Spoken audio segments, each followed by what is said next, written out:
Yo, what up, friends? So, Diablo 4 Season 1, right around the corner. Actually, by around the corner, I mean by the time you're watching this video, it's probably out. Now, there's a lot of good, there's a lot of bad. There's a lot of people who are very excited, and a lot of you guys who are very upset. I know myself, I have very mixed feelings, but we'll see what happens. Do I agree with a lot of the changes? No. Am I still excited to try the season? Absolutely. I hold no real judgment, and I'm very open to see how the hearts play out and how things change. Now, for me, I know personally I wanted to try leveling a sorceress for season 1, and well, that's a little out the window, so I'm going to fall back to my tried and true. Me personally, I think I'm going to be leveling a druid. Now, my community has been talking about leveling together, people have been looking for people to play with, and if you're looking for somebody to level with in season 1, I encourage you to head over to my Discord, where there'll be a ton of people who are going to be playing Diablo 4, and you might be able to find yourself a party of people to play with. Now, if you've clicked on this video and you're looking for answers, there are a couple of things that we can talk about. The best thing, and the one thing that I wanted to bring up, is how I personally plan to level and the research that I've done for leveling in Diablo 4. Now, if we were to bring up the patch notes and we were to take a look at them, we see that things have changed.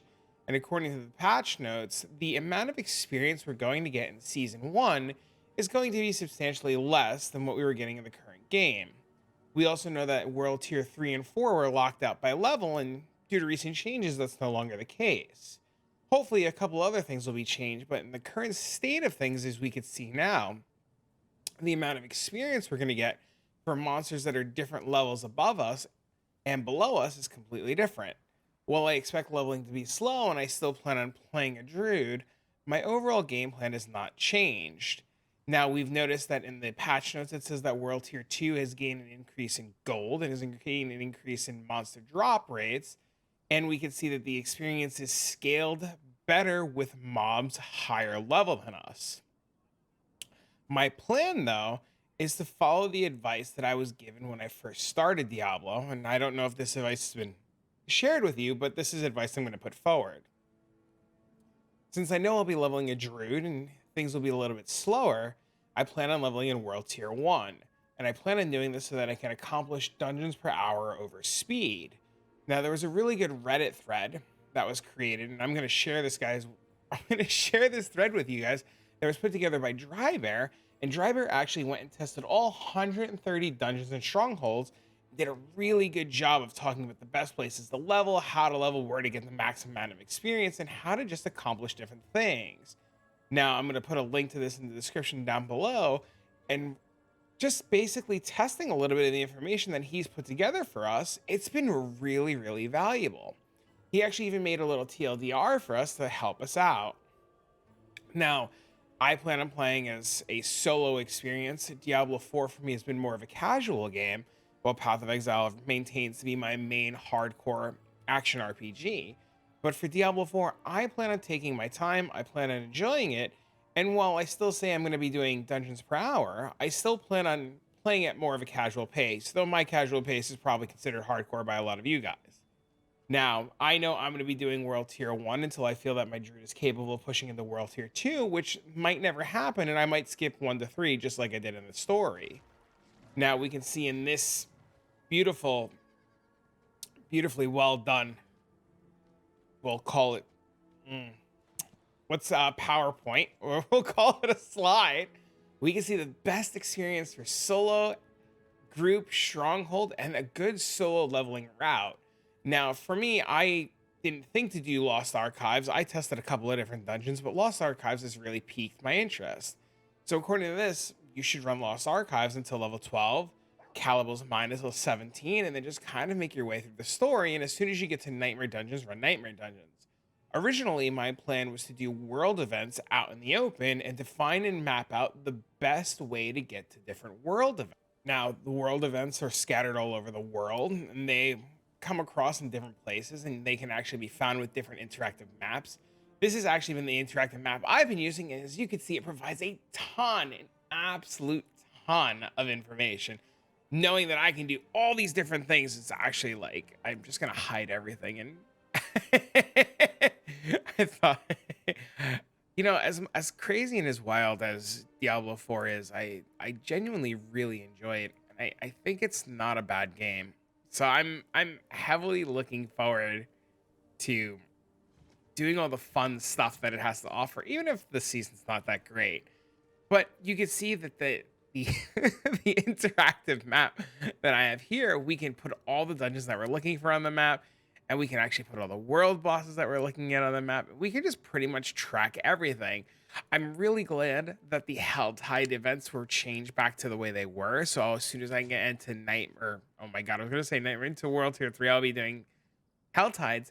But just to kind of show you this interactive map, this tells us to run Lost Archives. And if I use this, I can actually look up Lost Archives and see exactly where it's located and pretty much use this interactive map to plan out my route. Now, I know I said I was going to do a combination of things. I would like to hit max level as fast as possible, and I would really like to get rolling.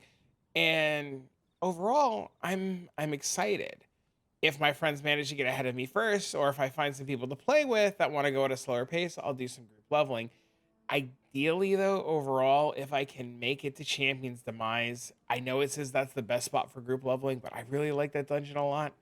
So I encourage you guys to try it out. But mostly, I wanted to share this information with you to just kind of give you an idea of where I am, where I sit, and how I plan about doing things today when the season drops.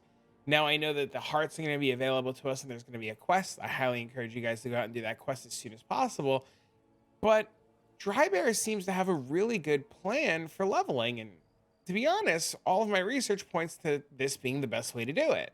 So I know me personally, I'll be trying out this leveling path and giving it a go. Now, if you have other leveling strategies you'd like to share or different routes that you're going to be taking, I'd love to know in the comment section down below. Because while I think spamming dungeons is a really good idea, I still like the idea a lot of pretty much just picking a region, we'll just say Fractured Peaks, and just kind of looking at all the different things that we can be doing between the cellars, the shrine, the story dungeons, the strongholds, and maybe we just don't rush levels. I'd like to get back into the World Tier 3 as fast as possible, and even World Tier 4, just to kind of be able to hunt the unique items that are now dropping. But I mean, if it takes me a little bit longer, it takes a little bit longer. But we can see where all the different events are. We can see where all the different dungeons are. We can see just pretty much everything in this area. And if it tells me to do the Lost Archives, instead of logging out at the end of the Lost Archives, which we saw was down here, right? Was this it? Yeah. I might come out and do the Haunted Burrow, the Abandoned Shack, and the event. So my plan would be to do the dungeon, escape out of the dungeon, do the event, do the burrow, do the shack, and hopefully by then go back into the Lost Archives. Even if Lost Archives isn't reset, I might actually run up to the Tormented Runes. Now, my plan isn't set in stone, and I want to encourage you guys to try all different leveling routes, but if you're looking for speed and you're looking for the best type of optimization, I would really give this Reddit thread a read because he really does a great job of breaking down everything. And you can actually check out his YouTube and his Twitch, and you can see he's done a lot of research on that as well, and he's got various videos talking about the different leveling routes. But for now, if you're going to be playing with friends, Champions Demise is cracked. Like, it's so good. I really recommend getting out there and doing it as fast as you can. But if this was successful and you had a really good time and you've watched this after season 1 has started, let me know if this worked for you. I know I'll be doing a follow-up with different leveling routes and things that I did, and I'll also be doing a follow-up with my Druid build, because according to the patch notes, Poison Creeper actually seems pretty good. So instead of leveling as Pulverize, I plan on trying a bunch of different things. And like I mentioned, we all know Druid leveling at the beginning of the game is pretty sketch. So if I can find something to make it a little bit easier, and my experience goes really smooth, I'll be sure to share it with you guys. For now, though, I wish you the best of luck in Season 1, and hopefully, after the campsite gathering that we get to see from the devs, things look up a little bit. For now, I have hope. So we'll see what happens. So long, friends of Vitaze, and until the next one.